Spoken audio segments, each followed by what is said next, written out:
We're going to talk about stealing off of a lefty now. Now, as a base runner, there's two different ways that I look at this. Am I going first move, i.e., as soon as he lifts his leg, am I going on that? Or am I going when I know he's committed to the plate, right? Where I'm waiting for him to cross over or I'm waiting him to commit to home plate. Now, different guys are going to do different things, okay? Sometimes you have lefties that a very common way for them to pick is they'll look home because it's deceptive, right? They'll look home, and when they look home, that means they're picking, right? Or if they look at you, that means they're going to the plate, okay? And no matter what you do, there's no other way.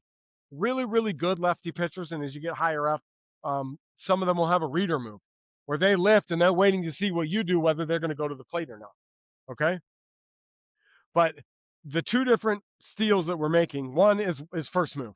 So on first move, I'm just sitting here as if it's a righty, okay? And I'm just waiting for him to lift his leg. And as soon as he lifts his leg, I rip through and I'm gone, okay? This is especially advantageous for a lefty who is always sidestepping, and so we're not trying to read it, or a guy who's really slow in his pick, and I know that he's slow in his pick, and I can get there before he makes a perfect throw, and then the first baseman makes a perfect throw there, right? And then the other one is reading it, okay? And so then I'll start here, loaded into this leg, my jab step, right? And I'll just wait to go until I know that he's going to the plate, right? Until he crosses his leg, until he makes that commitment, and then I'm going from here. You got to get a big lead on a lefty if we're going to do that, right? Okay, so that's why it's 3+1 against righties. I call it 3+2 against lefties. You're going to get that extra one because you're going to be slower getting started here than you are for a right-handed pitcher, right?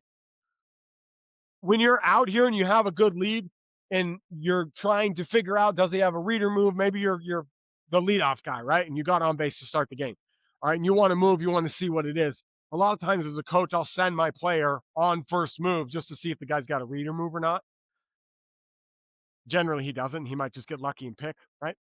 But we can throw some moves in and see what he does, right? Like a little jab step, all right, and see what he does. I had a coach who wanted me to do this. And I thought it was the most ridiculous thing ever. But off of any lefty, okay, his whole thing was jab step, throw it, and then come back here. I kid you not, that was actually a thing that he taught.